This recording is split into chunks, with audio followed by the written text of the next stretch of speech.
This is going to be one of those ones right here, honey. This is going to be one of those ones. I hope that this story, this message, um, meets you well. Okay? If you don't already know, my name is Nala-Ife. I also go by Nala the Neptunian. And this is Nala-Ife Talks Live, unscripted and off the chain. And tonight I have a word that I'm going to share with you. And you would think that I was reading from some sort of screenplay or speaking from a synopsis of some sort of movie, whether it was from Hallmark, whether it was some sort of Lifetime movie, or some sort of BET movie for that matter. However, what I do understand about art is that art often imitates life. And for some people, life can imitate the art. Which brings me to this topic, okay? The title of the video states to take your time with love or heartbreak is what you will find, okay? This isn't your classic tale about, even though the elements are here, about how it's not always greener on the other side. Let's be very honest here.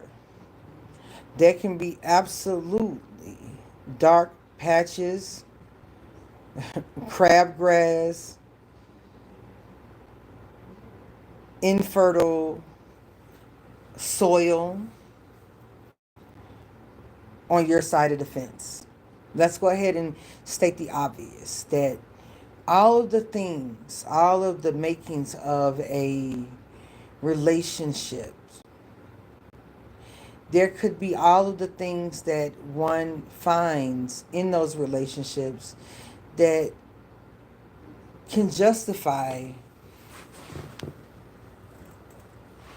a desire to either work on something about yourself in hopes that you are able to resolve your differences if it is centralized to you.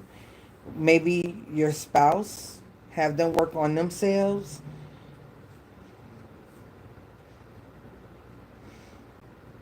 Be more supportive of one another because you failed to do that in the beginning of the relationship. Maybe took the seriousness of the relationship for granted, the security of it, or could have married and got together for the wrong reasons. Just ended up with each other settled. And so in a lot of cases in our modern world, there are situations in which people have come together for marriage and it was disastrous from the beginning. But hey, there are parts of our lives, even the various fates and the various karmic timelines and karmic cycles that we are to complete in a lifetime, that's messy, that's fucked up, and that is off the hinges, on the loose, okay? Based on the quality of whether those things are generational curses, the quality of ourselves, our morals, our beliefs, all of those things are taken into account, especially depending on the institution of marriage, not the signing of the documents, but the actual agreement between two people to do life together. That agreement, even if we want to say the agreement to go steady in efforts to move towards marriage, we don't give enough respect to the courting of potential marriage partners were not intentional. And it shows in the marriages that we create. And it shows in the reasons why we seek marriage, and the lack of it's for all these other reasons instead of the honoring of duty and responsibilities. You know, some of the people, my internet and parasocial gurus, as it relates to Vedic astrology, denote marriage as a dharmic principle, helping to accomplish dharma in this lifetime or in the next lifetime. I'm sure that there are other modalities of doing so, but marriage being one that facilitates the joining of both parts of a soul. Because the point of life is the growth of the soul, it's this evolution of the soul. It's not about who you're sleeping with and if someone likes you, or if, you know, this person finds you attractive. Those are the accoutrements, and critically important. Yes. But ultimately, even in the pursuit of relationships, it's about the growth of the soul. It's not about the abuse. I think a lot of us in the spiritual community, we do a terrible job of really addressing our own issues and wounds. And we take a laissez-faire approach to do as thou wilt. And we end up harming ourselves, which is the most important thing. I mean, it's almost like, don't get upset with me because I'm sharing with you my understanding of the basic instructions before leaving Earth. I'm waiting on you to correct those and share with me what you see in a way that I can make sense of. So we can make sense of this thing if we're talking about a relationship, right? But if you don't have these elements in which one is able, I mean, the first element is protecting. If we're talking about bringing two halves together to strengthen the soul and the evolution and the ascension of the soul, then one could assume that irregardless to whether it was an arranged marriage and it's taken as a duty and respected by, hopefully respected by both parties, or it was a marriage of love, that at least basic principles that you will serve to protect, at least somewhat, right, your union, the other party, at least while you're active in the union and everything that is produced from the union. You know, there shouldn't be any talk, even if your heart isn't in it. Up until that moment that if you decide to go and have a divorce, we would hope that even at the height of anger, one understands that an outside person, even if there's sexual passion with that outside person, to be demonstrative of worthiness of partnership and commitment, that you're able to demonstrate that principle in your commitments until those commitments are no more. We would hope that I understand that this is not a reality, but I'm just stating that in understanding the vehicle of marriage and what it is spiritually and what it serves spiritually as it relates to evolution of the soul, we would hope, right, that such a sacrifice, really, such a gratuity. I mean, you're giving time, you're giving your body. If you're having children, you're giving the sweat of your brow. You're giving up operating solely for self and self-interest, right? You're giving up some parts of one's identity to then not fully giving up your identity, because you need that in order to bring a whole together. You have to be whole. Even if you're just two halves of a whole, it still needs to be a whole thing. you know? But you're combining the identity into one, you know? If you make friends, then it's a friend to the marriage.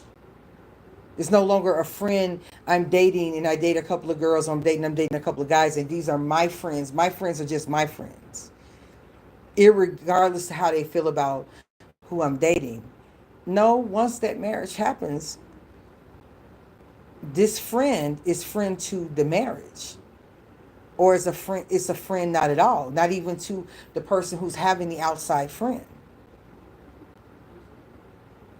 Because the vehicle of marriage ultimately, and when you look at all of the ways in which we break it down into the religious systems, the paperwork, the vehicle of it is the vehicle of ascension, and the principle of reaching dharma through duty and responsibility to the expansion, the evolution, and the crystallization of expansion of the soul, awareness of the soul, purity of the soul, maturation of the soul, lightness of it. Marriage is a hot thing. It burns away. Very Neptunian. It burns away the lines that separate individuals.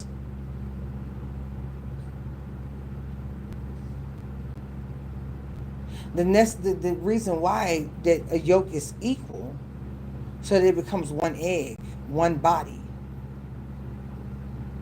So I know a lot of immature people, when they speak about unions, they're speaking about it like we all see it from social media. They're speaking about it from reality TV.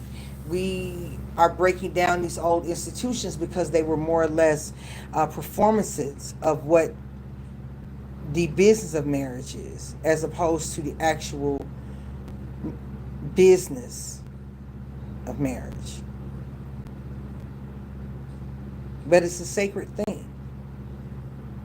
And just like we don't allow one to violate, or we try to prevent people from violating our person, an outside influence is, irregardless to who is experiencing the carnal pleasure of that outside person, it is a violation to the body of the union. And we see this in this tale that I'm about to share with you. And I'm going to tell it to you from a perspective to protect the parties that are involved, but in all things considered. But I'm going to tell you something here. I'm going to tell it to you backwards.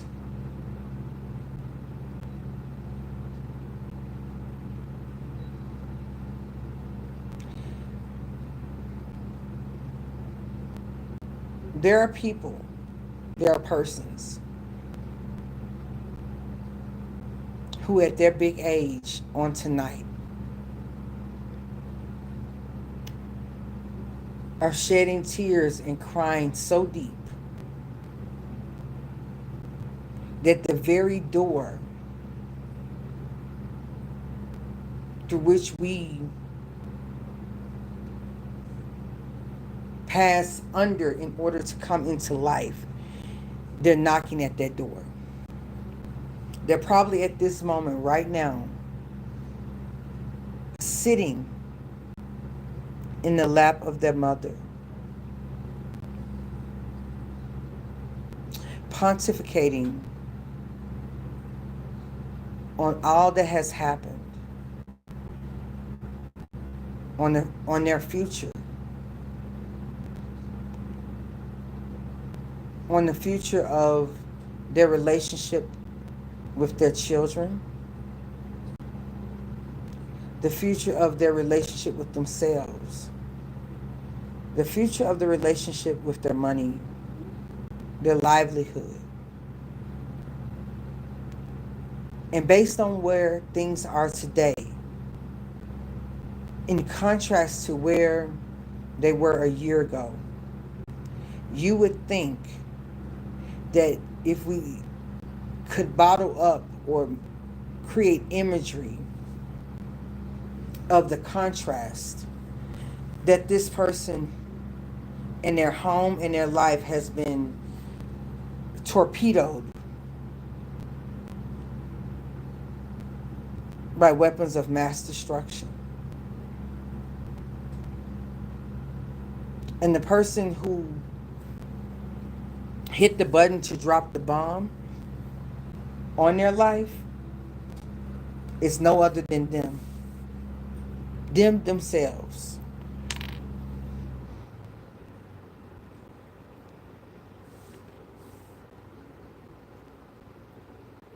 What happens when in our single lives, when we are by ourselves, when we are unencumbered? What happens to us in relationships and in marriages when in our single lives we never made it a practice to observe commitments to ourselves? We spend all of this time looking for love. We spend all of this time looking for the one. But we fail ourselves. We give in to temptation. We give in to illicit relationships with empty people, empty bodies, just a massage partner, right? We fail our journeys of introspection through becoming distracted with what everyone else is doing and who's in a relationship and who isn't, right? We tell ourselves that we will not let people who betrayed us, who turned their back on us, continue to be a fixture in our lives, and then by evening we're making up stories in our own minds about the benevolency of this person in order to create strings of attachment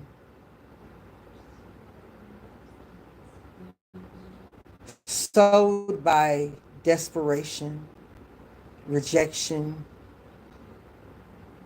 and lack of self-love and a need for acknowledgement. Being drugged by the chariot of harm until we are bleeding at the knees and elbows. We attached our own selves to the rope to be drugged. No one forced us. Just to feel, even in our fantasies, in our ideations, that somebody wants us, because the loneliness of how much we don't want ourselves creates a hollowness that's unbearable in our soul.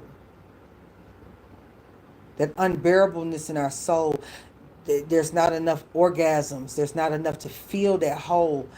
That whole is the lack of self-awareness. It is the call from the inside that we don't know who we are. We are operating on an empty tank.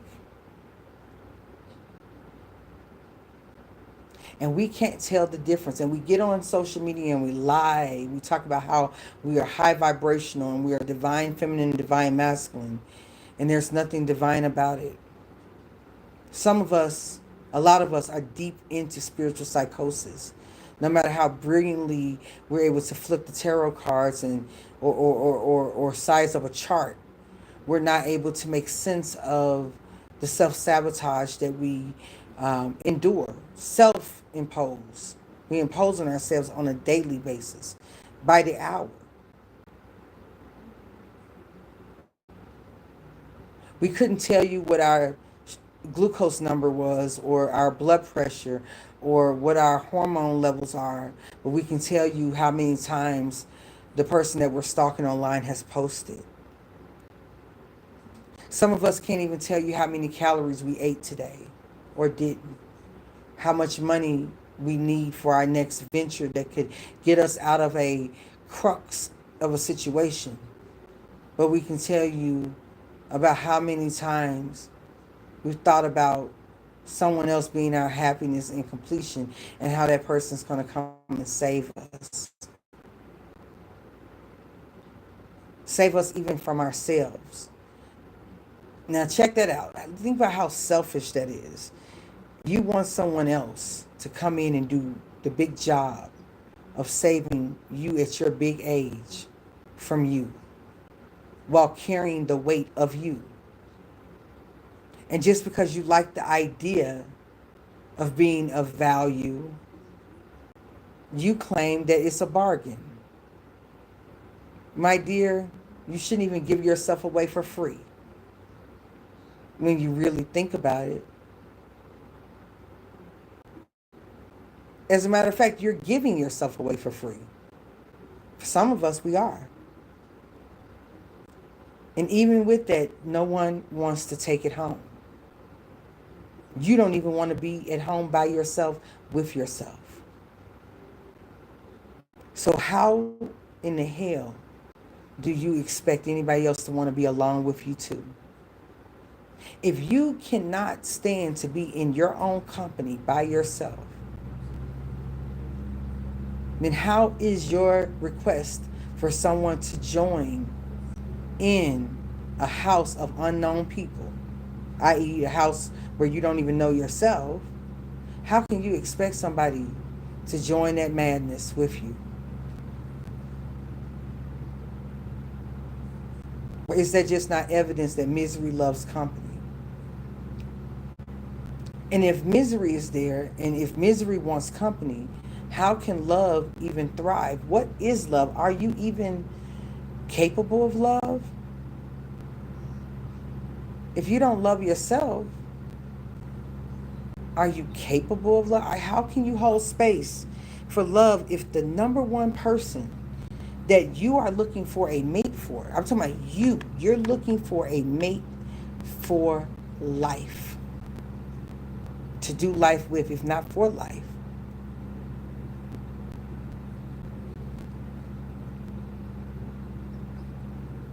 Tell me how you can be trusted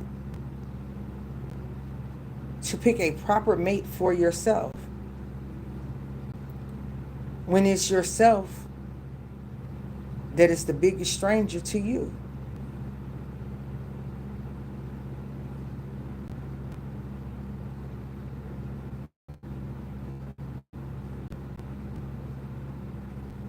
How is it that you preach for whatever way of lifestyle, whether it's no kink shaming, no relationship shaming? If it's a solution, no one can shame someone who's found happiness and solace.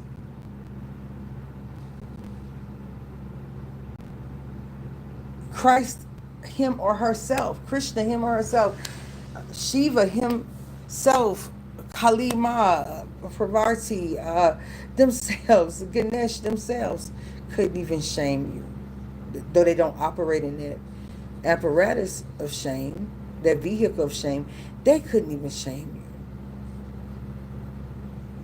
When one has truly found the solution that renders their soul freedom from self-sabotage.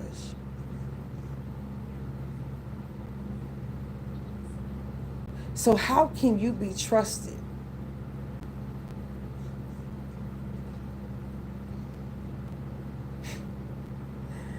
to partner well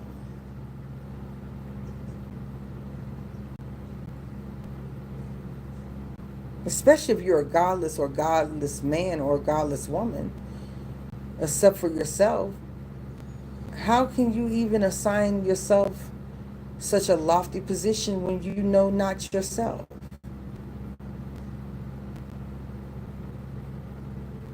Love is an obsession.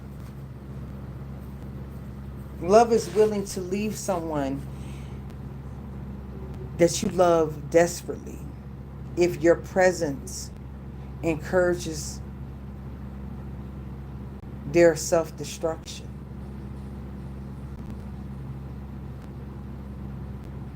begging to be a part of someone, trying to convince them that you can fix them, is merely just a distraction from working and fixing yourself.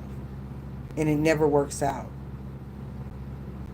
No matter who does it, which generation says it, I don't care how many times we have a Pluto and Sag, Pluto and Scorpio, Pluto and Libra, it doesn't matter. It never fixes it. You can't fix somebody else.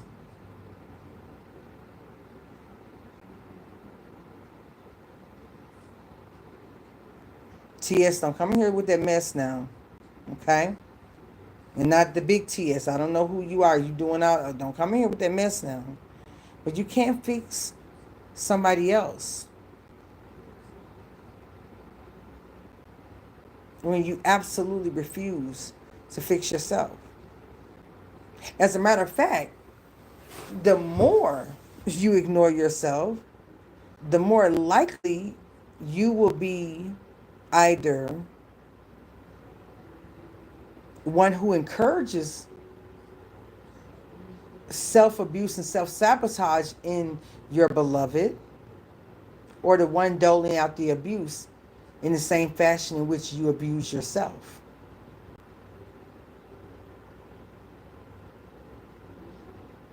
It's a good chance. You know, you'd be surprised how many times when people can't get their way, they wish. It's funny, you'll have a person who never did life with someone, right? Never had a real relationship with someone, never was even a committed girlfriend or boyfriend, and they will smite someone who they've never done life with to hell, wishing death, wishing destruction upon that person to whom they've never did the labor of relationshiping with. That's how deep spiritual psychosis in this day and age, behind the electronic screen, the black mirror, the scrying mirror, the CIA program of insanity, the unprogrammable with 55515, the corrupt soul and expression of soul energy. That's how cold and how much space in hell that our consciousness has been enshrouded in insanity of false doctrines led by Pied Pipers of men and women seeking to escape themselves and the truth. Well, let me tell you something. Someone right now in such a predicament, a precarious one, has just seen the end of their former life that, with all intents and purposes, was one that allowed for them to flourish even with its imperfections. That ended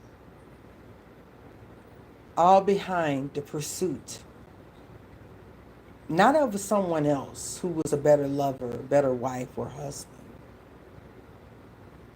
but the pursuit of sexual indulgence with abandon.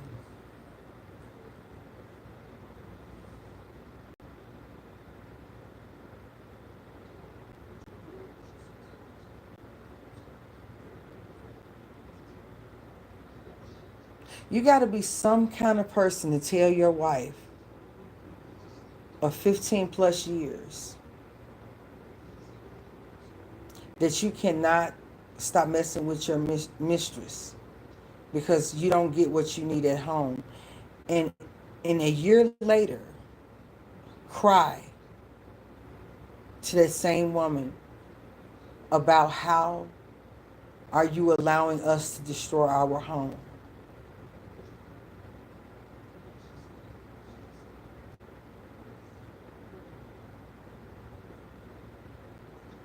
That's not coming from a man who's just selfish. There are selfish men and there are selfish women. This man is an enemy unto himself. And I feel sorry for his poor soul tonight.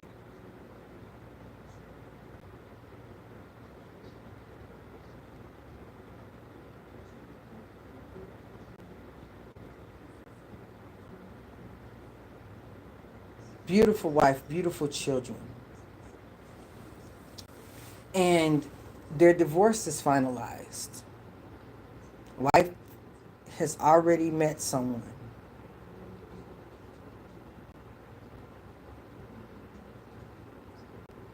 Lost some weight. And after months and months of being harassed by the mistress via social media, told how she didn't deep throat enough,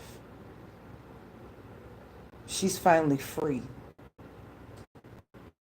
Free from a betrayal that a woman should never experience from her husband. Not someone who pulled their baby so deeply from her womb. A betrayal that a man shouldn't allow himself and his passions to take him that far, to lose sight of the protection, not just of his wife, irregardless to what the status of their relationship is, but the protection of his home. And he could very well, in the angst of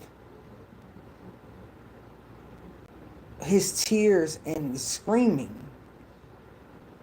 and the despair of loss of wages, even loss of employment from his own means, the woman outside of the marriage could very well be pregnant. So not only are there fees and now child support, but there's a potentiality the woman that he's growing to resent when such clarity has come down the gavel, right? Come down and the ink is dried on the divorce. That she could be bringing life right on up in here. Seated before his divorce was finalized.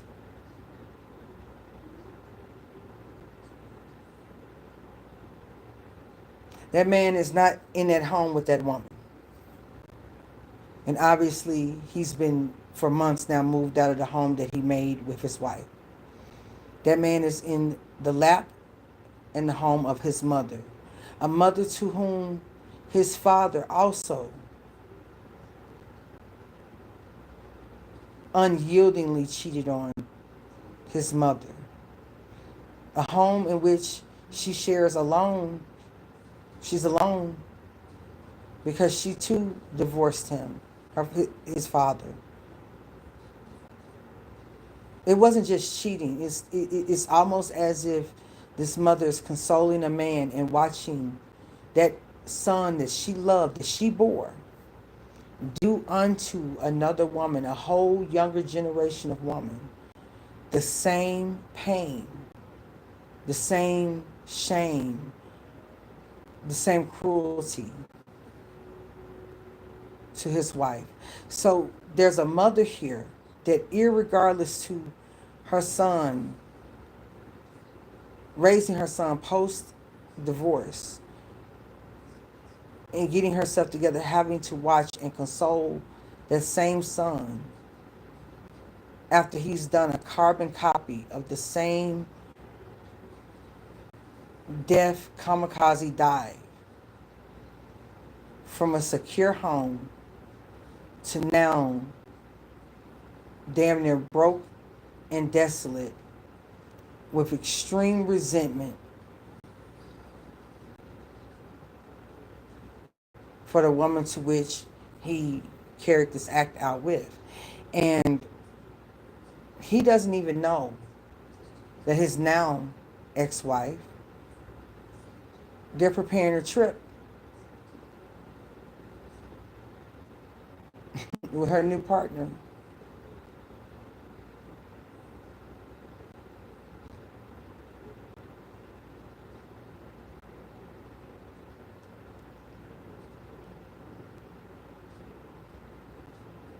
She's so relieved because after so many months before the divorce and even during it, she actually is able to receive a level of solace and appreciation and pleasure from the opposite sex and be celebrated.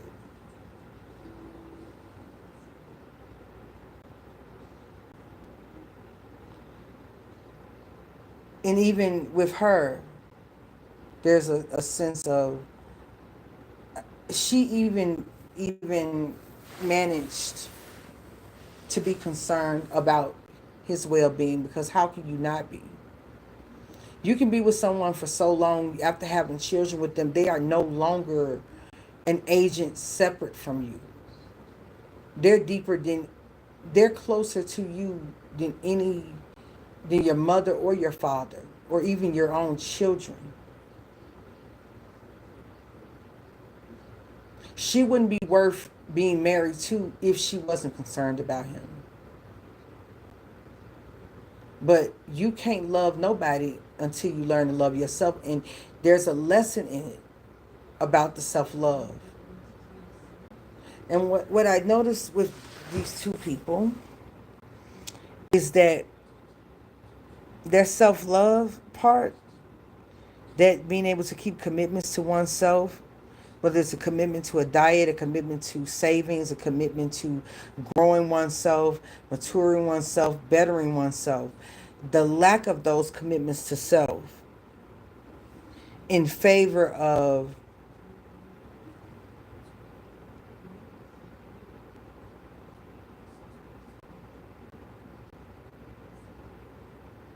the identities of appearing like you have the American dream was the single most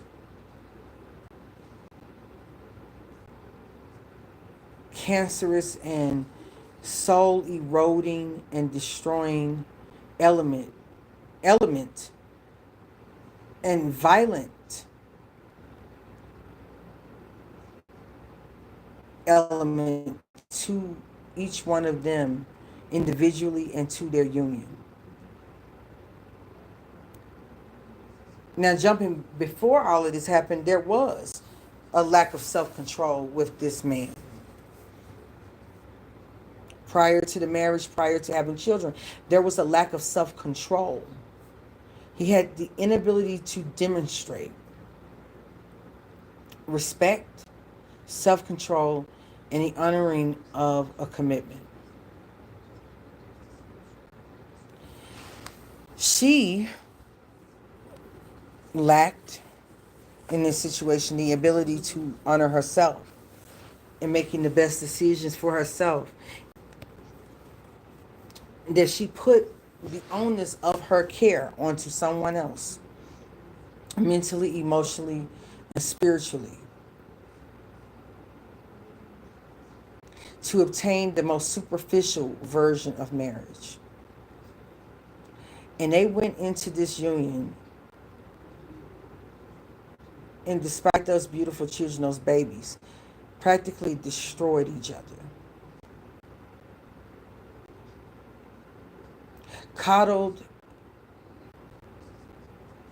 the most toxic versions of one another.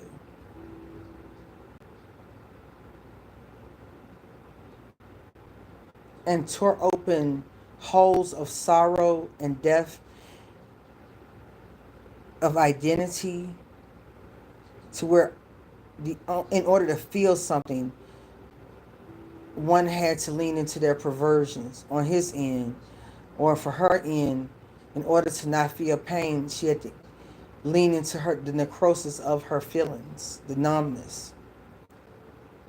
That's not the way in which the divine or the universe designed us. That's not the purpose of our life. That's not the purpose of marriage. That's not the purpose of love.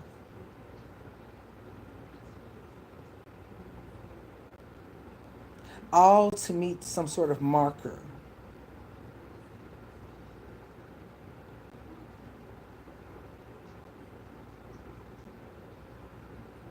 Lack of self-control is not love of self.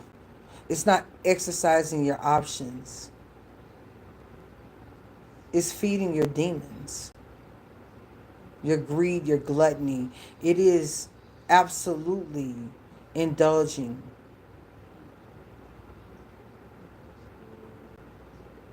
in the most necrotic parts of yourself.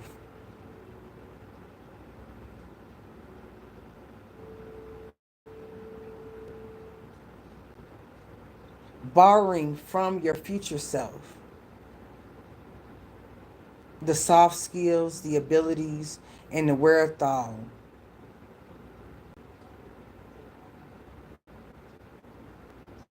to remain grateful and full of gratitude even in life's biggest storms. Because when you are fine tuning yourself on self instant gratification and distraction and needing somebody else to be your disciplinary, needing to violate somebody else's space in order to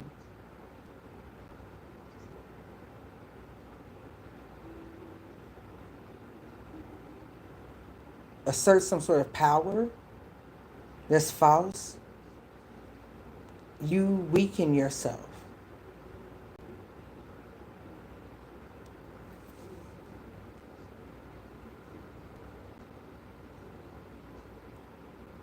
You start to undo the ability to be able to trust yourself. There's people coming in here calling me mistress. You think that person can trust themselves?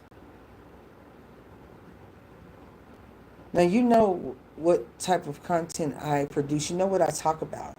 You understand the passion that I put into my work. This person is coming to me, and I am not a dominatrix. I have not agreed to role play with them, and I've asked to not be treated in such way, and they are still not able to help themselves. Do you think that that person has control over themselves? Do you think they have command over themselves? Or do you think that they are coming to someone's daughter, some future person's mother, somebody's wife, somebody's sister, who they don't know, and asking for that person to dominate them, who's not offering or presenting themselves in such a way, and this is definitely not the time and space for that. Does that person have control and command over their life? Or are they too controlled by the whims of their desires to be distracted, irregardless to who it may harm?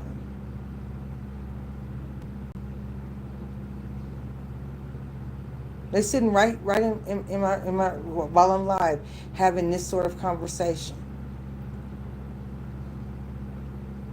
I bet if they could, they would slip 2 fingers in my pussy right now and violate the fuck out of me.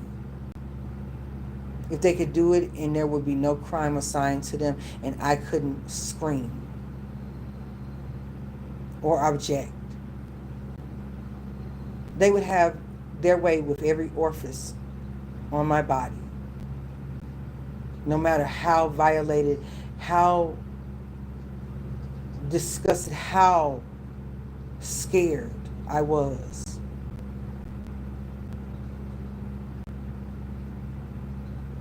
Motherfucker ain't even sent me a cash app for a ham and cheese sandwich, but want to call me mistress.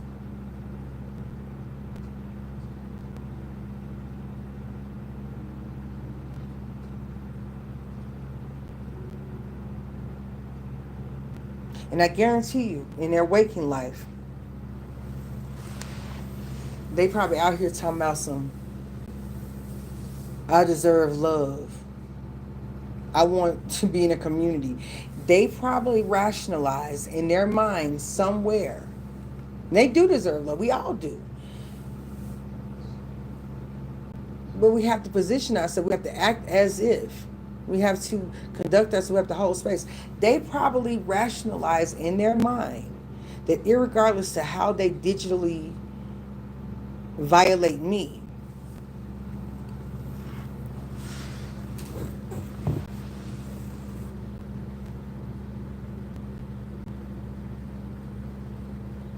they should have the comfort to be loved and to be safe in that love. They still want that for themselves in some capacity. Despite the anonymous cloak that is afforded to them digitally, to have a one-sided role play where they get to objectify me, the host, who's creating this space to talk about something that could help heal other people. Their sense of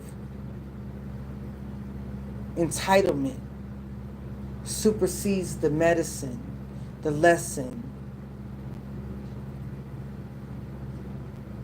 God's purpose, our purpose, in order to satisfy their perversions. Isn't that something? And these are people who you guys are entering marriages with. You're having children with.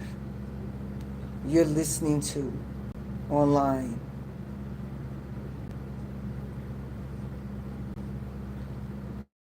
You're having quick grinder sex with. You're going on Hinge or whatever dating app. These are the people. These are parts of people that you don't know. And so it shouldn't come to a surprise to you that when your child is experiencing a genetic, a congenital disorder, bills are piling up, you are dog tired, that person's hiding money from you to spend on women, or taking your money to give to some dude, some dusty ass nigga, and violating your marital bed,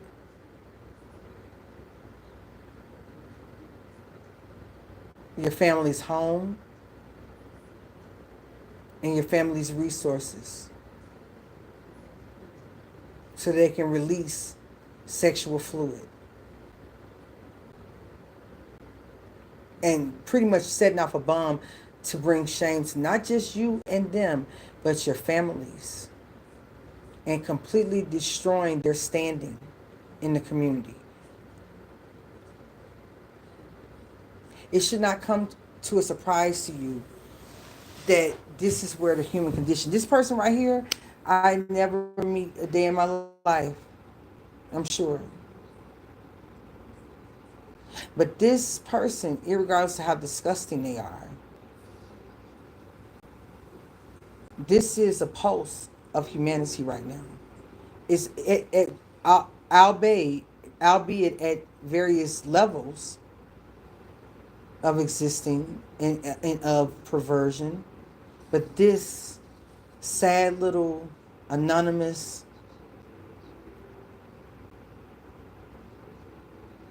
assertion and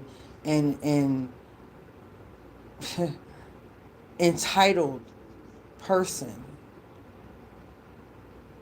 who doesn't know how in their real life to get their needs met in a healthy way, so instead takes advantage of other people. We're doing this as a collective body. This person in here is the truth of the collective. You want to understand what's going on with us? Find the biggest monster. Find the most broken relationships. Find the most disfiguring elements.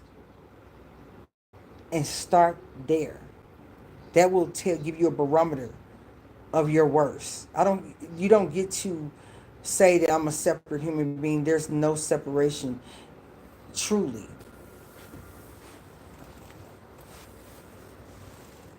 You want to see how we regard children? See the worst things being done to kids, and that will give you a barometer of what we regard children. You want to understand how we regard women? Go and listen to the worst things being said about women and wanting the desires to what wants to be done to women. The worst things being said about men. You want to understand when we think about men? Go and listen to the worst things that you can possibly think about what people want to do to animals, women, children, men, humans, themselves. And you will understand the depths of your own depravity.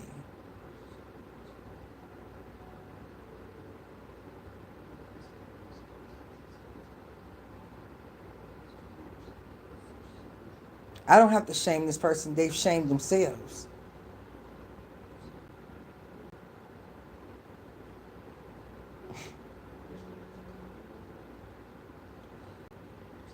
The purpose of me coming here, and this went left. It really did, but maybe it needed to. Before you get into these relationships, as you're even in casual relationships, I think that we should make it very clear that you can't expect a commitment from other people when you won't have a commitment to yourself and you don't require one.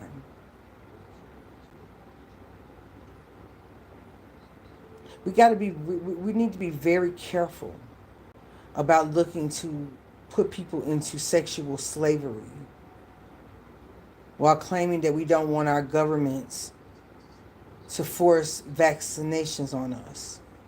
But we want to fully insert ourselves into other people who nicely and calmly asked you to not. And you do it anyway, digitally, energetically.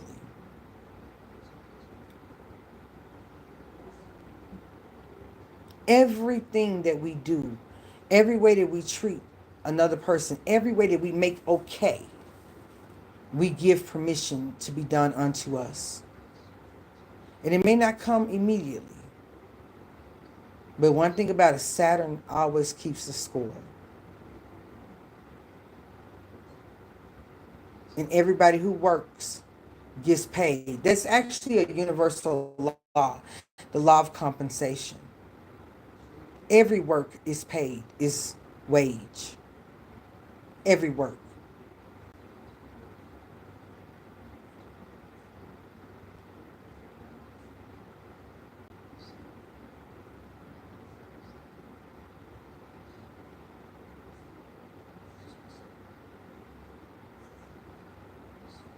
And you know who's going to enforce that? You. You're going to enforce it. I'm going to, whatever we do that is imbalanced, we have a self-perfecting system. Either we reincarnate and place ourselves as our victims in some cases. We develop health conditions or are born into lifetimes with congenital conditions. But we are so much of lovers of law and balance that we will absolutely do something, act in some sort of way to undo ourselves so that we are able to catalyze or create a catalyst to karmic retribution. We always do. You see people go too far when they're stealing. They go too far when they're bullying. They go too far and then they end up tripping a system. And next thing you know, they got a RICO case. Humans tell on themselves and cannot allow themselves to get away with crime and to get away with mistreatment, even if they don't recognize that they are, in fact, responsible for their persecution.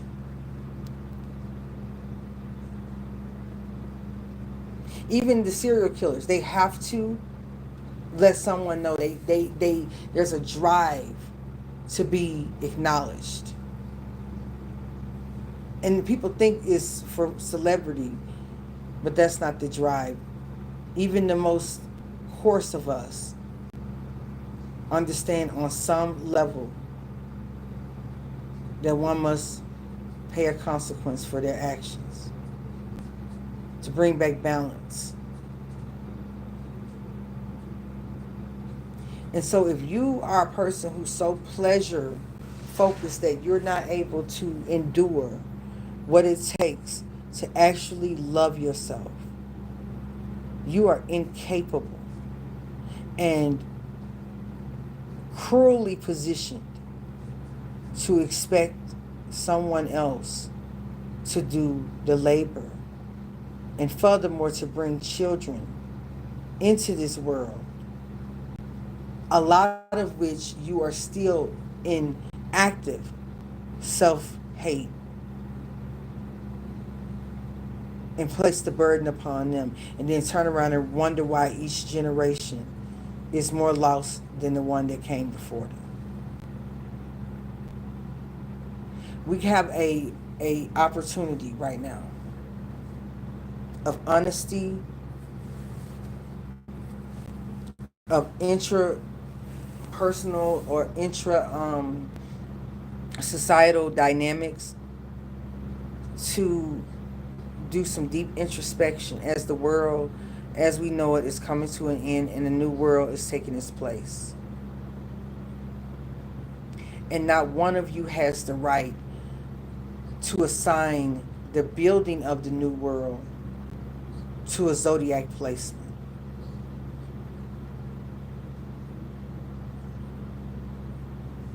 When you've not even assigned yourself to the commitment of building your internal world in such a way that you can thrive.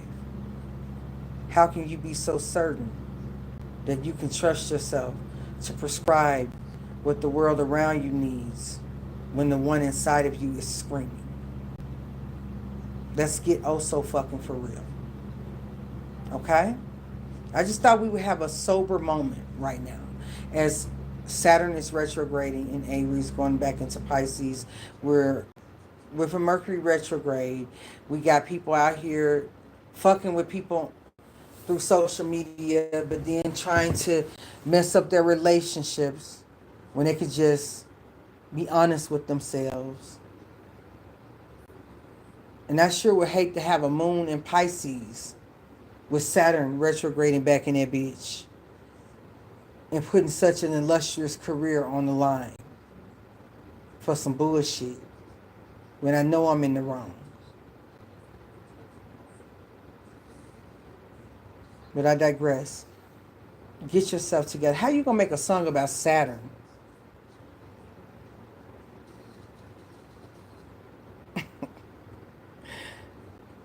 Them Israelis really be getting to y'all, don't it? You really think that that's the central... You don't think your melanin is the causation of Saturn, right? Fuck is going on with y'all, man? The number one relationship that you need to work on is the one with yourself.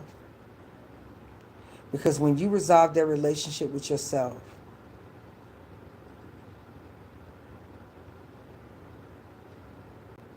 it's a domino effect. The friends you choose for yourself and the friends who choose you and who you choose are a reflection of that self-love.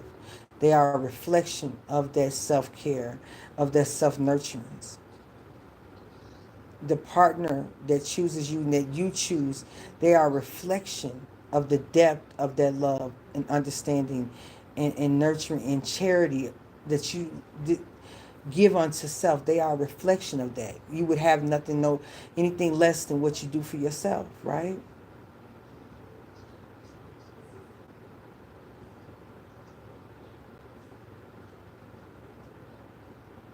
You really love God and believe in God, you would make sure that you are not claiming to be the vessel of God.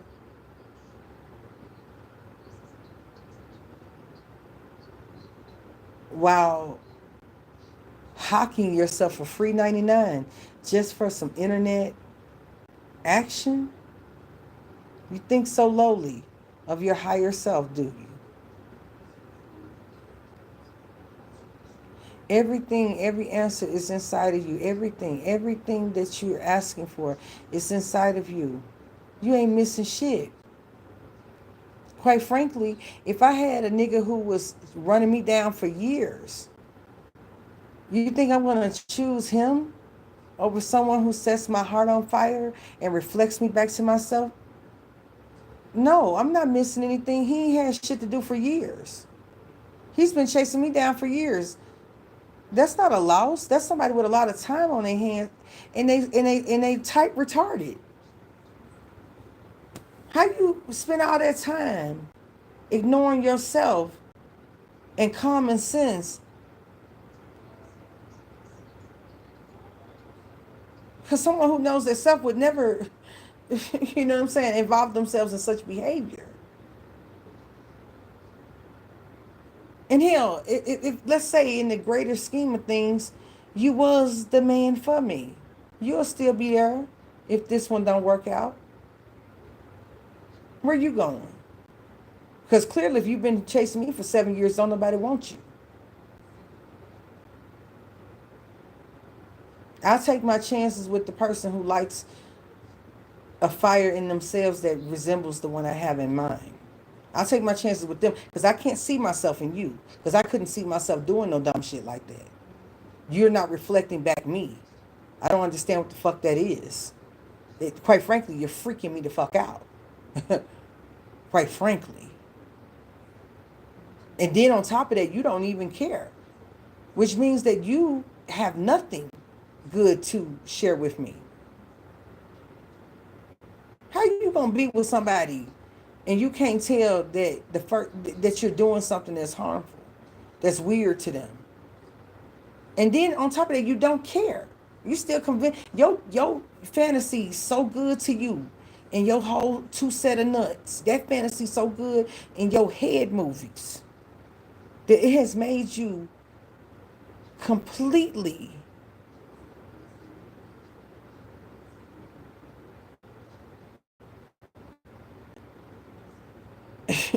incapable of registering that you fail to even identify what would please me from watching me. Motherfucker ain't even in love with you. They couldn't tell you your favorite color. They couldn't tell you what your love language is. Bitch, they ain't probably as much as sent you a goddamn birthday card. But they swear that the swollenness of they set of nuts is enough to set your soul on fire. That you would just know that God is on the other side of them dick and balls, right? And they do it for years, right? Baby, if you got that much time to compete with men that you think I'm talking to, if you got that much time, there's no, if I go marry this motherfucker and have 3 kids by him, you gonna still be the same you.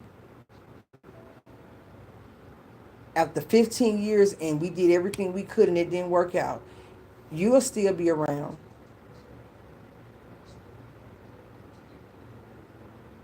There's no urgency to get back to you whatsoever, because there's no urgency in your life for you to grow the fuck up. So you can only treat people the way they teach you to treat them, not how they treat themselves. I've never understood that. People breaking up solid relationships and unions, observing the obsessive because of their fucking, corrupted file of an ego. And them motherfuckers gonna be there. Them same do nothing ass niggas and bitches gonna be here 15, 20 years from now after a series of broken relationships and maybe a couple more fucking children and woe out, and with a deeper concentration of mental health disorders. They gonna be here. They are not even a priority to themselves, so they absolutely are not a priority to anyone who has a premium on their life, because they forfeited their premium to being a parasitic dust mite, chasing a bitch or a nigga down for 7 years, 5 years, 3-4 years. And I'm gonna tell you something, for y'all who get turned on by that because you still can't choose right, because you don't want to do the internal work to know who you are so that you improve yourself in such a way that what you attract is that wholesome version of you, so you get fed up And then you go and give one of these motherfuckers a try. The story is always the same. The one who's chasing you down, the one who's obsessed with you, once they finally get you, they're going to dog walk you because you were a figment of their imagination. You weren't even a real person. You understand me?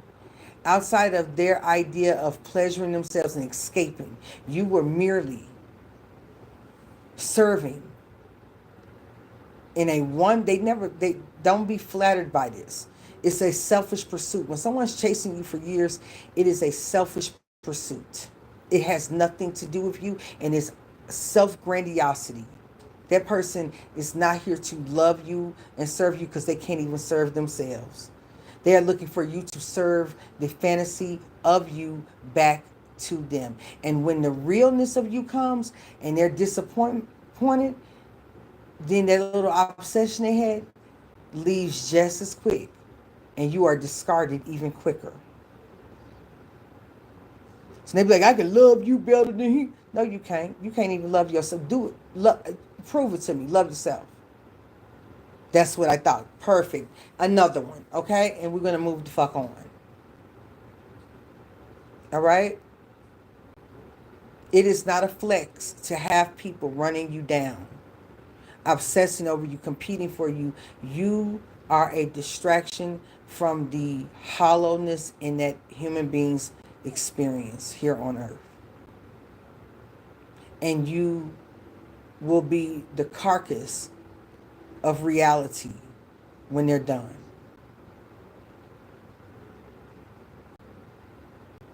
So do yourself a favor and put a priority on your own self. Get to know who you are.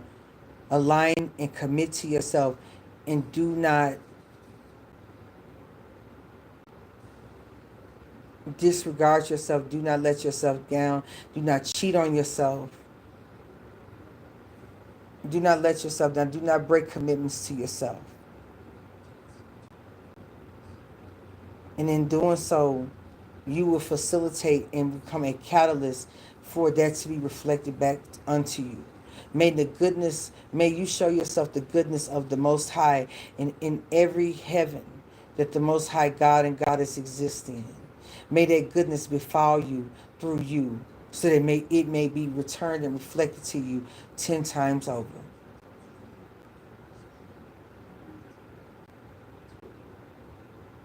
Okay?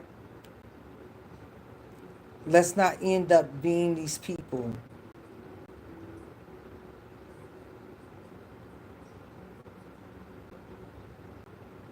who destroy ourselves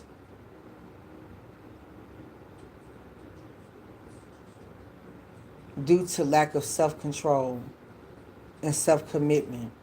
Thus, lack of commitment and respective commitment to others. Or worse, we resent the commitment to others because we don't even have the muscle and the strength to keep commitments to ourselves. Okay? I'm going to pull some cards. And understand that 50% of my clients are men, 50% of my clients are women. I see the same thing. There's a rash of women who are married and they got all these fucking mental health issues, and the man has a fucking savior complex, and maybe she's the hottest piece of ass that he was able to land because he was obsessing over her and he didn't have no self-value. And 15 years into the relationship, she out there sucking off niggas that's getting off of fucking prison stints. He's working and she's right there spending money to put ex-felons or newly released felons up in a hotel to get her kicks on Route 66. See, this is what you invite into yourself. When you pedestalize men or women, you invite this sort of abuse over your life. You speak that sort of evil. And I'm going to tell you something. You think I feel sorry for either one of those people? Because when I talk to these people over 12 years, I feel sorry for them, yes, on some level. But I understand that to even continue to coddle that way of thinking is me assisting in self-harm and emotional, mental, and spiritual suicide. And sometimes speaking life into a person when they've been living in the dead feels very uncomfortable. You know, light burns or hurts on the eyes when you've been sitting in the dark for a long time. You know? So the same thing is true. We set ourselves up pedestalizing the experience with people. And because we don't live in reality with ourselves, we set up these relationships in fantasy, and then we find ourselves in a very bad way.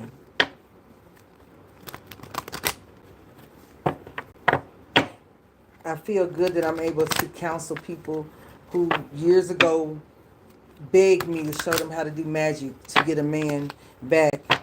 They gave them 3 different STDs, and they were snotting and crying.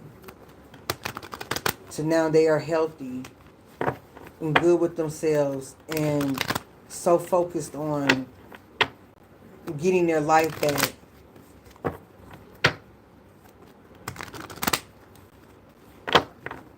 And their love of music. Baby, I be laboring with these folks. I need a vacation. I do. And the work just got started, which is so crazy. So crazy. I be laboring with myself. Everybody that comes to me I see it as, is reflecting back to me the many different spheres in which I exist. So I am just as thankful for the therapy coming from me, through me, to them, from the Most High and the Divine, as they are. And I get to get paid for it. I'm thankful for that. I'm humbled by that. So let's get into some cards here.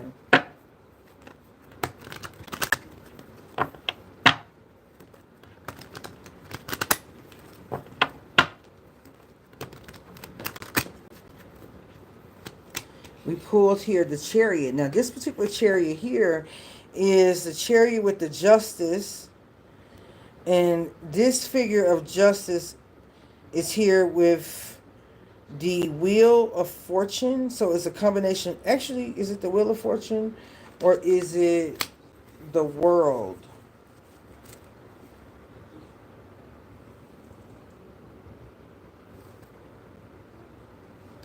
Let me see. Let me look at my Wheel of Fortune. I'm going to shuffle again. But it is the Chariot, the Justice, the Lady of Justice, or Mayat, and either the World or the Wheel of Fortune. I see my World card. I'm just going to look at my Wheel of Fortune, even though my Wheel of Fortune is a combined scene. I just want to make sure I'm quoting it right so that I can either give it to you from Jupiter's perspective or Saturn's perspective. Jupiter being the Wheel of Fortune, Saturn being the World.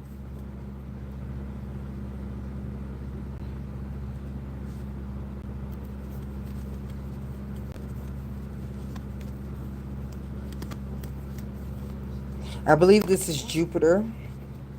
Right now Jupiter is in Cancer, and that's appropriate. The Chariot card is a Cancerian card. And then we also have, of course, the Wheel of Fortune, Justice, and the Chariot.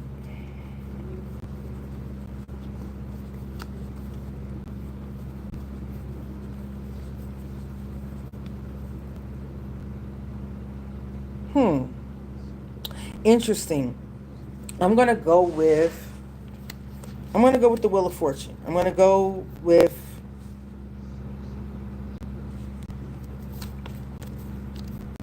this is really challenging me.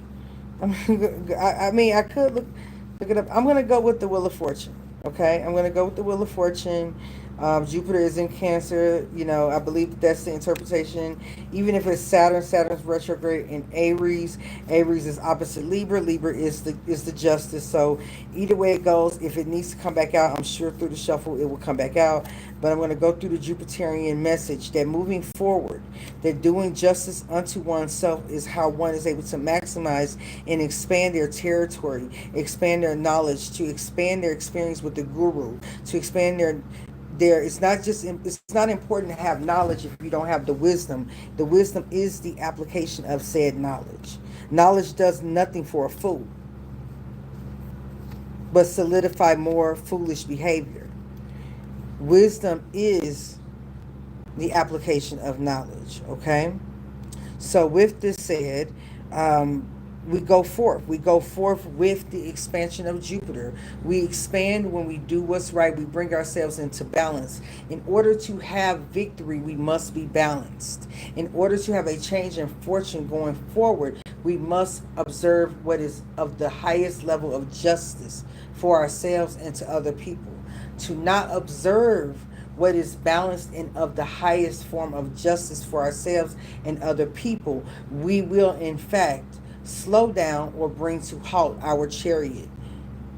And the ensured success that we were aiming for would rather come to a concrete, hard stop. Okay? We must have justice, not by our definition, but true justice that is irrevocable in order to see success moving forward. Okay, especially if you've been privy to listen to this message, you don't have the luxury of ignorance. I wouldn't listen to this message if you like to play ignorant. If you are willfully stupid and willfully ignorant, it's suicide to be here and understand the messages that are coming out of my mouth and willfully choosing to not do what is in your best interest. You only increase the consequence. And I think a couple of you already know that, who have a habit of thinking that it hurts me, that you are in opposition to my positions, and it doesn't. It only increases the burden on yourself. I am not here to be trivialized. It's you who are trivial, not me. Okay?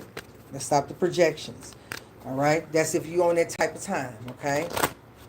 I'd rather you just go on and not fuck with none of my content than come here and fuck with it and then play stupid. Come on now.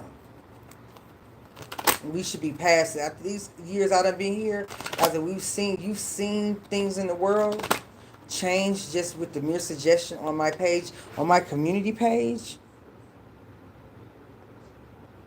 Some of your favorites have made predictions just for those predictions to fall flat. Come on now. Come on now. Quit playing. Quit playing with yourself, because you ain't playing with me. My life is starting to reflect the dedication to my craft. But it's yours.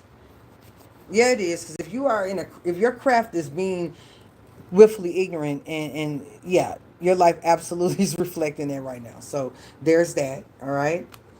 You got the Seven of Pentacles here. Yeah. Some of us are operating in it. And Seven of Pentacles here is the Seven of Swords. So someone thinks they're running off with the pentacles of another person. And if you can see this, they're running right into justice. Look at this. I'm going to go ahead and highlight the screen 1 second.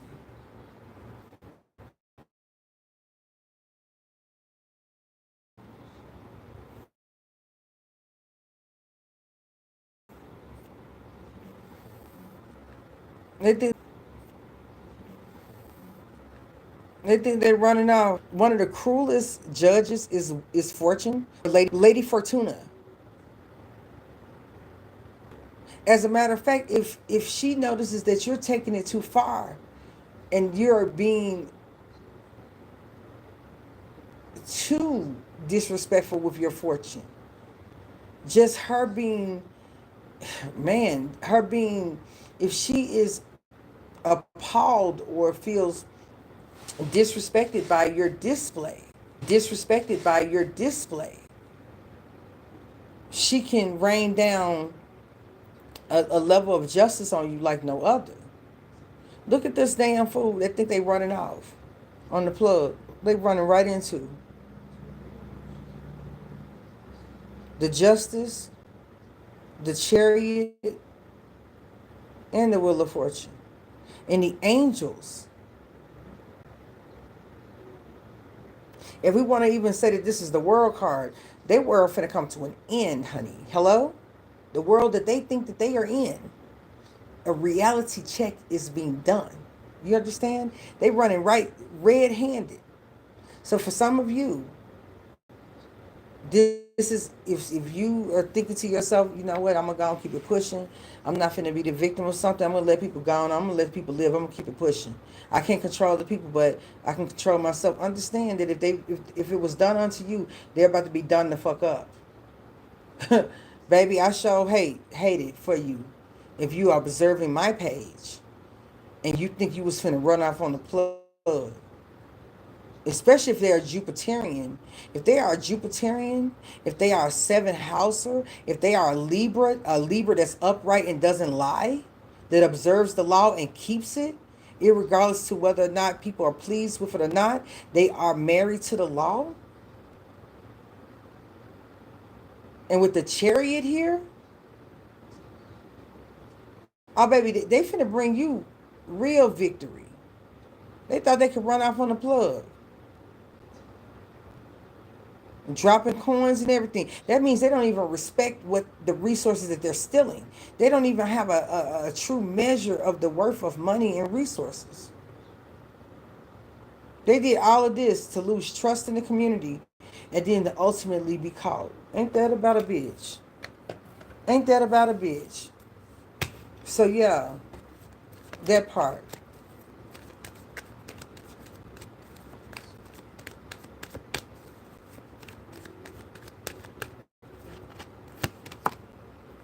We have the strength here. This is the Empress.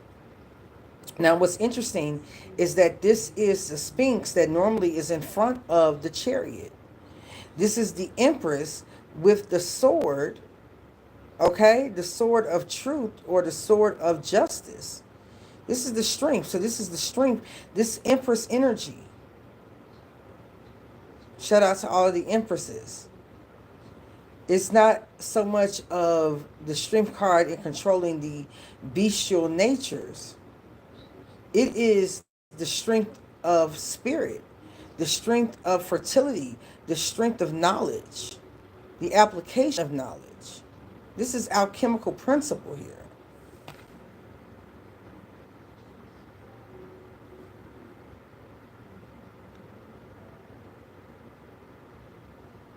This is the rule of law ensuring. Look at the little devil in the background.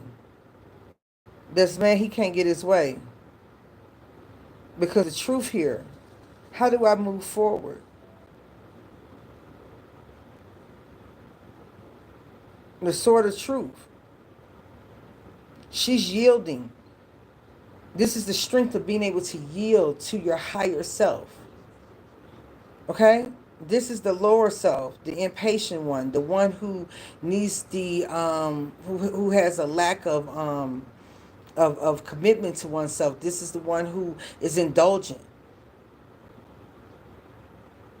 But through her making the right decisions, she was able to yield not to her lower self. So this does imply strength, but to her higher self. And it's through yielding to her higher self that she's able to embody and fellowship with the spirit of forward motion and protection and truth. Not only that, this is confirmation of her royalty. You think that this person, this is an angel right here. Okay? Who fucking with the queen? Ain't nobody fucking with the queen. Listen here. Look at this. Look at this scene. So we pulled this first, right? This fool right here running right into it, right? But look who he was running off from. She maybe was unsure. Someone stole on the Empress. He said, hold on, baby. Hold on, queen. I got you. There's a reward for those who stay true. Look at this. Instant justice. Y'all quit playing with people. You saw that yellow and else. I mean, it's coming whatever was done in the dark. They got so bold. Sometimes God will do that. God will allow motherfucker to get so bold. Spirit will allow you to get so bold that you go commit the crime in daylight. You feel so sure of yourself to the point where it is undeniable. Ain't that something? Literally caught him red-handed. Look. Look at that. That probably person who tipped them off to run off.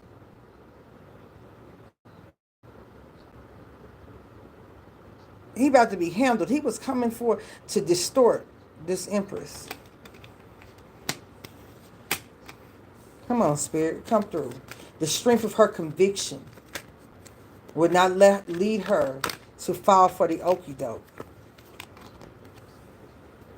Now, this is the King of Swords, but styled, the King of Pentacles styled as the King of Swords.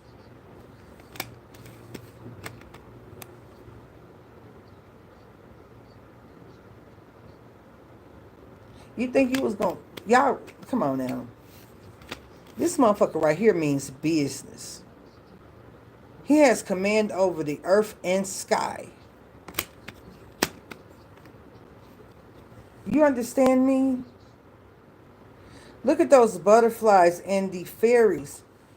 That is the merging of earth and air. You see those butterflies representing transformation, but then you also see the fairies here representing the two kingdoms of humanoid and divine.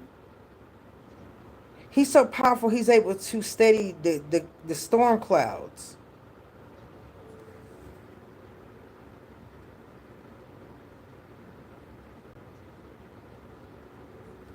Honestly, I reign in heaven and on earth. Do you understand me? Do you understand what time it is? Baby, stay on your stay true to yourself. Okay?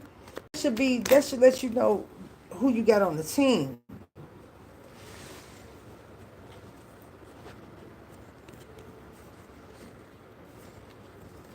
Your higher self, this is the Queen of Cups, this is the intuition. Styled as the Queen of Swords. So follow your intuition. Because your gifts are coming from heaven. Look at how, look, I commence thee to make thee whole. Look at this Ace of Wands that bears fruit. You ain't got to get it from, they got to get it from stealing. Look at the divine.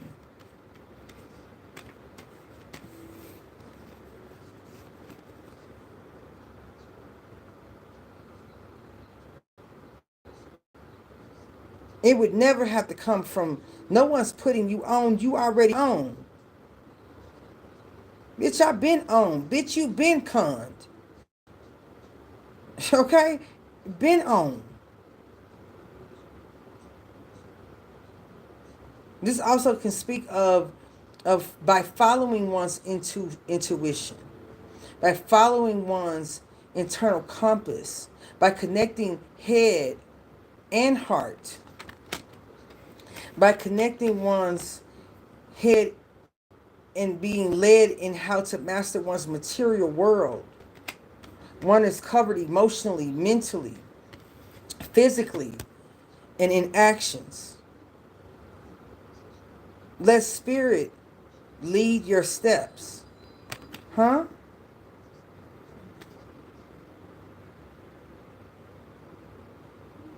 Not your desires. Mind you, this is material. This is with the head and in the body. The body is moving with the mind. There's a body-mind commitment here that's being observed. The higher mind has the command over the body. Okay?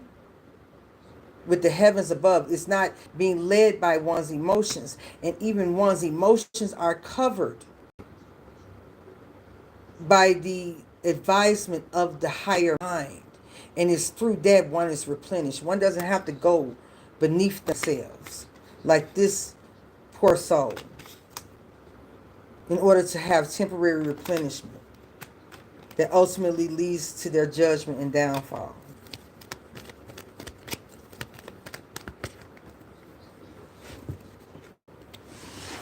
This man, you see this?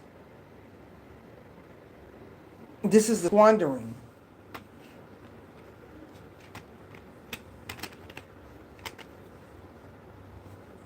See, this is what people who do things, who don't want to, they don't have, look at that. That's the lack of commitment to self. That's someone who fails themselves. Gorging, overindulgence. And what happens is that they can't deal with the consequence of that overindulgence, so they try to take from other people.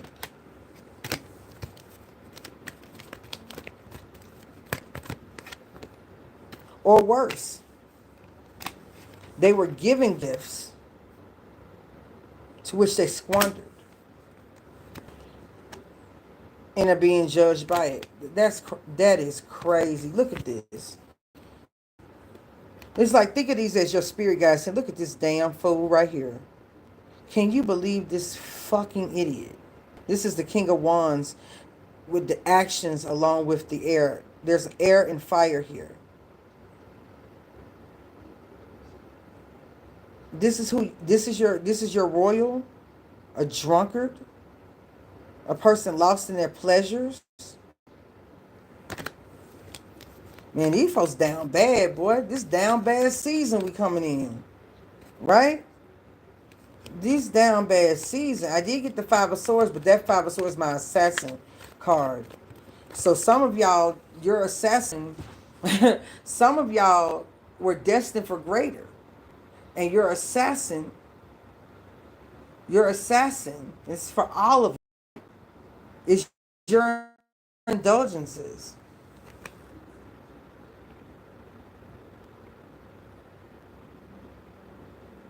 Some of you are moving into divinity. We have the Queen of Pentacles along as the High Priestess. Understanding the knowing of how she created plentifulness in the earth realm. The secrets of herself. This is someone spending time with themselves. Contemplating who they really are. Maybe even after a period of being lost. A period of not knowing who they were.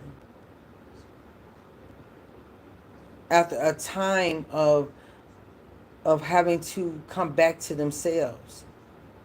Now becoming acquainted with their own majesty.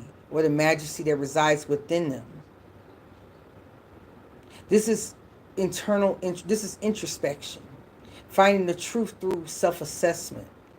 Not through what class you took, from what, spiritual con person or the conscious community. This is internal introspection. And through internal introspection, finding the bloom of a bounty of resources and a kingdom of resources coming through self-knowledge. These are the mysteries of the universe assessed within oneself. And through that assessment, remembering who they are. This is Bina. I know that Saturn is not indicated. Well, it kind of is, because the Queen of Pentacles, I don't give a damn who in tarot land says what they want to say to wet their whistle. But if you are truly a executor of Rider-Waite-Smith, then you would know the Queen of Pentacles all day is Capricorn. So they did very well in this depiction here. She's knowing who she is. You can even say the same thing is true for on a level with Virgo, because the opposite of Virgo is Pisces, which Pisces is traditionally the High Priestess. I do know that some outlets call the High Priestess Cancer, but I would like to believe that we understand the mastery of the moon.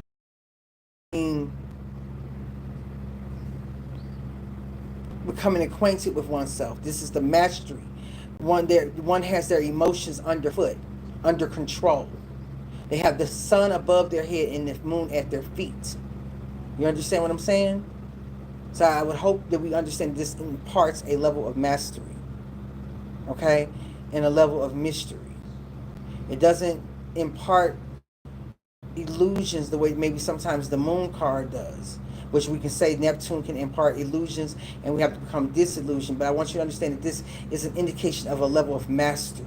We got two Queen of Pentacles. We have the Queen of Pentacles here finding out who she is and confirming her own divinity and standing in the power of her divinity as the Queen of Pentacles, but in position as the Queen of Wands. So now her confidence is restored.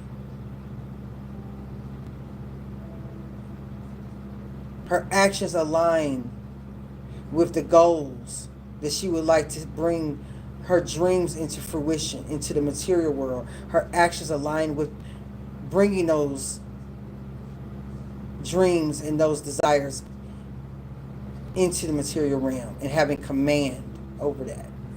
Okay? This doesn't come from indulgence. Okay?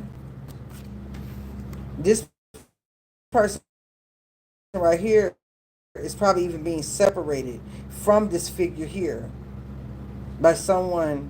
You know, they probably mad that they couldn't have access to that person. If they so much as even move towards this woman, the King of Swords will cut their goddamn head off. Look at this. Look at this. If he got a drink. He got a drink. He got to be out his damn mind. Look at him. Look at him. He got him. Look. Does that not look like the divine masculine? Completely able to create action on the earth, even from heaven, to ensure that she wakes back up. Get into it, bitch. Really get into it. They tried to play mama right here, you know? Like she wasn't protected on both sides. Right? Tried to steal from her just to run into another version of her as justice. Ain't that some shit? They tried to run off on the plug. Even the Queen of Swords is coming into her worth as she learns the lessons of the Queen of Pentacles. Baby, the women's is waking up. Like, do y'all really understand me? Do you really understand? Maybe it took some pain. It took you to realize what was what. It took you, maybe this is even the divine feminine inside the masculine. Okay? Wake up to your... What mama doing now? The high priestess as a magician, that's nasty work. So at the same time, you got the two women that were indicated here. You got the Empress taking a leap of faith as the fool. Okay? And you have the high priestess as the magician. Is this not the Alpha and the Omega? And everything in between? Her is the sovereign master of her own destiny. And her who carries the future? She's birthing the unknown. She's taking a leap. And in that, both of them, in both forms. And in her, instead of a dog, there's a winged animal indicating that she can fly. Listen.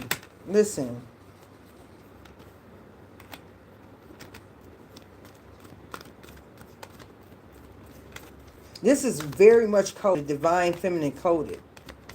This is a message to the divine feminine.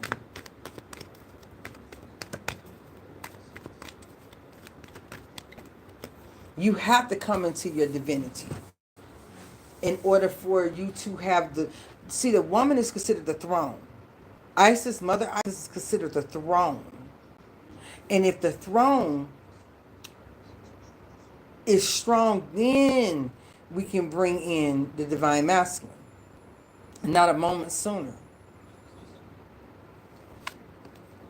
Now we have judgment. And this is judgment with the moon card. So you see the three figures in the background, that's the normal judgment, right? But in this case, we have what's truly behind the moon card.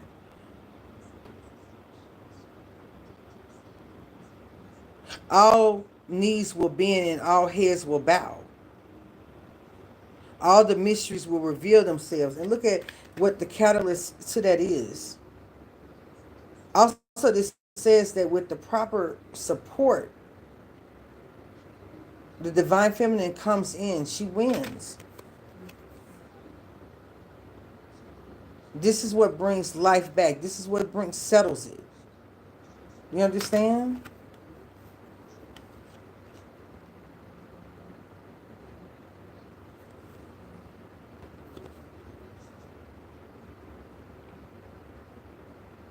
So tonight I want you to take my invitation to self-awareness, to healing. I'm going to end with this message here, and I'm going to show you the card on the bottom because I'm very proud of this. This is a very magical reading. But I want to end here, and I want to take you to your evening, okay? With this, take these suggestions and do the work. Take this opportunity of self-love to water and pour into yourself after being in the wilderness for 40 days and 40 nights, okay? And take this suggestion so that the world can heal itself under the stars. Let the Most High and let Spirit pour into you. This is the World card. This is Sophia. She belongs in the World card, right? But this is the World card combined with the star. And through this, it is the replenishment. In this tarot deck, she's went through quite a journey, this Sophia. But in this, she's restored completely. And even in that, she still is able to cover herself while maintaining her innocence. That's quite a feat. Very much divine feminine coded. And at the bottom of the deck, we actually do have the World card, but with justice. So a lot of this injustice that we see, that is a perversion of the divine unions within ourselves and external to us. This period of change is ultimately to bring balance and to bring an end to those old chapters and a beginning to a new world.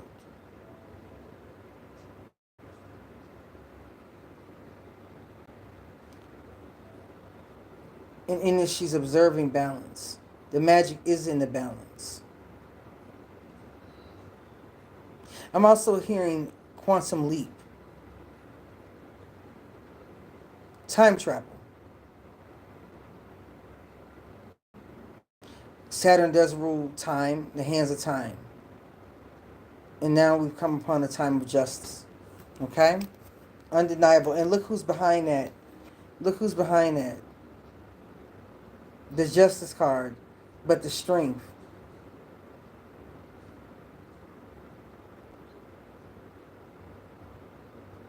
There's a reward on one's lower and higher self. This is self-justice, whether you're male or female, the divine feminine within you. What's behind this, if you want this quantum leap right here, man, this is so magical. Watch this, y'all. Watch this. This is how it really shows up. This from the bottom of the deck.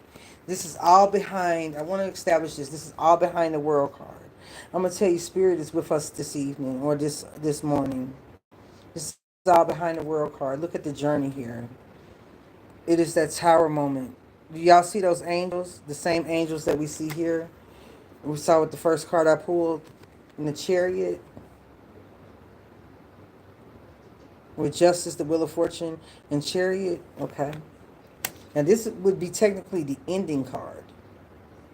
Now, all things come into balance. Or this was the beginning card.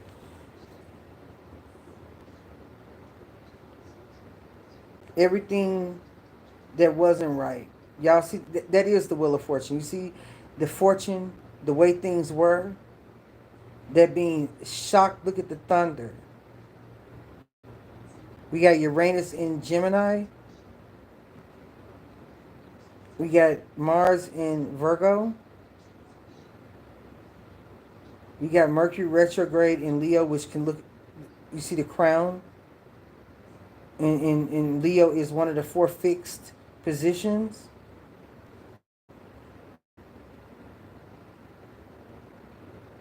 And I just realized this now. That is an indicator. So this comes from the Wheel of Fortune.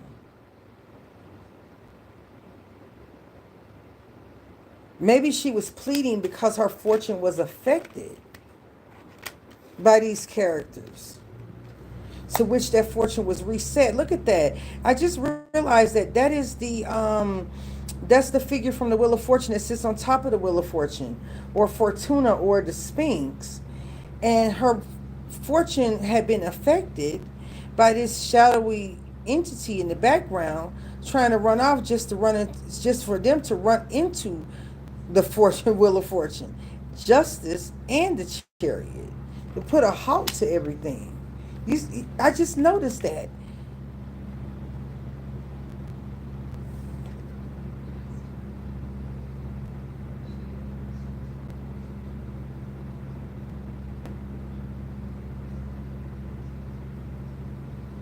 And I also noticed that figure in the background right there.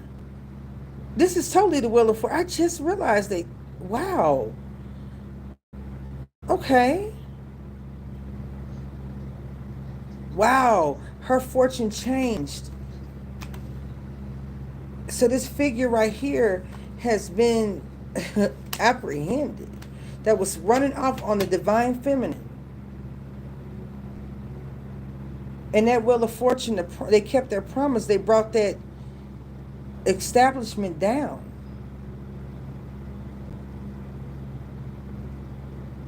That was trying to deny her her crown. Several of her crowns. You see that crown? And that's a phallic symbol. Oh, child, we can go we could spend another hour in symbolism alone on the cards that I pull. If you want to go and do the symbolism, you can rewind this and look up each card and look at reference points. And this right here holds you for a month or two. It might hold you for a year. It's a rabbit hole. I might just do that myself. But that's wild. I want you to know the fixed points are Leo, or well, Taurus, which is the bull, Leo, which is obviously the lion, Scorpio, which is the eagle, and Aquarius, which is the angel. And here we have the Sphinx, and we have Anubis, which talks about life, or feline energies, feminine energy, essentially. And Anubis, all of them are involved in the... So spirit is going to bring down this toxic patriarchal system that harms both men and women, is what I'm getting from this. On top of this mountain, this false representation of accomplishment is coming the fuck down.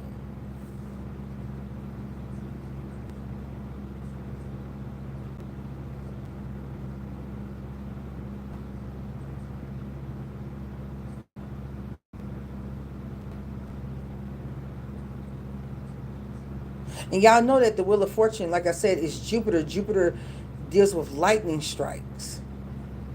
So this could be also a Jupiter transiting Cancer and witnessing all of this, and then coming into, because Jupiter is exalted in Cancer, and coming into reckoning with themselves.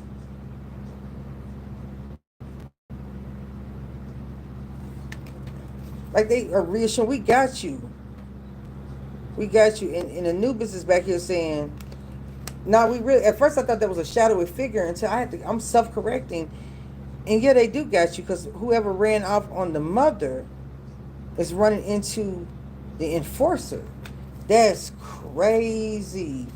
And look, the next card after this Tower situation is the Death card. And this is the Child on the Sun card.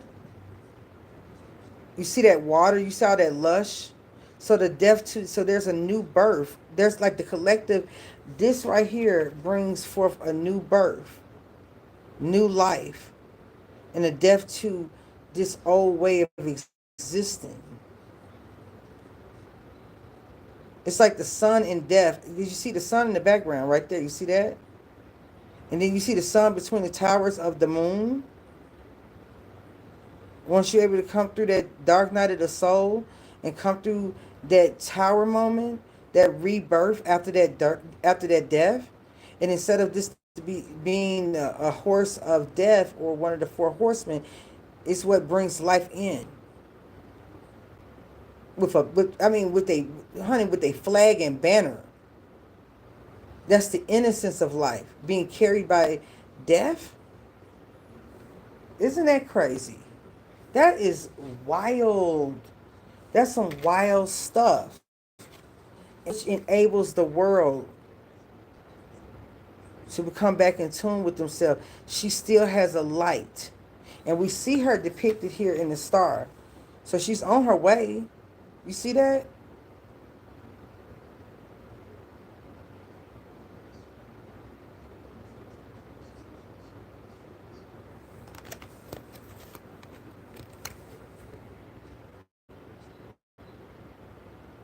Bringing balance to the higher self and the lower self. And beautifying that. Integrating it. To bring ultimate justice to the world. Look at that. And mind you, there's a lot of masculine energy in this deck. So don't think that this is some feminist deck. Overall, this overall benefits the family. And instead of seeing 10 of Pentacles, you see 10 of Cups.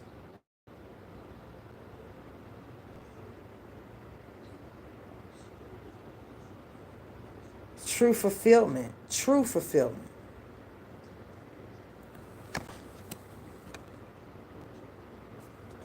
Wow. That's pretty incredible. I mean, I could go on and on and on. Y'all just don't know how these cards done lined up. But I'm gonna cut it short here. Because I think the message is being relayed.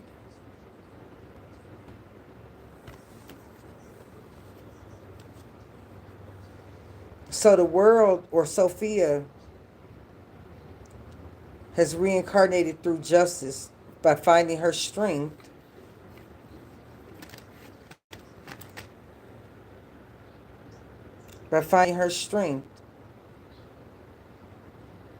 and now can do the world justice by putting an end to that which no longer serves us.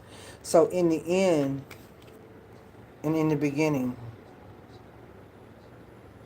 truly the Alpha and the Omega. You see how that worked? Look at that. Wow. Wow. Wow, wow, wow, wow, wow. That is incredible. That's incredible. Out of 118 cards, these are the 1, 2, 3, 4, 5, 6, 7, 8, 9, 10, 11, 12, 13, 14, 15, 16, 17, 18, 19, wait a minute, 20, 21? Get the fuck here. Are you serious? I didn't just count out. I know that the trumps are normally 22 cards, but they're number 21, and 21 is reduced to 3, and 3 is Jupiter. Y'all have a good night. Be blessed and be steadfast in yourself, in your temperance, in your observance of your whole self, and the reflections of your whole self being meeting you and supporting you in the world that you're creating, okay? Those were 21 cards. I want you to, okay. Baby, I couldn't make the, I couldn't have, listen, I want you to understand something. If I planned that, stop fucking with me, because if I planned that, I'm just as cold as, and probably even more impressive as the version that didn't realize what was going on, but understood what was going on the whole time on some level. So really get into it. This is a very magical pool, and I really appreciate it. I really appreciate it. I give much Love to the Most High. And I hope that you enjoyed the reading. I hope that you felt convicted and redirected to your perspective and best place. Okay? Y'all have a good one. Peace.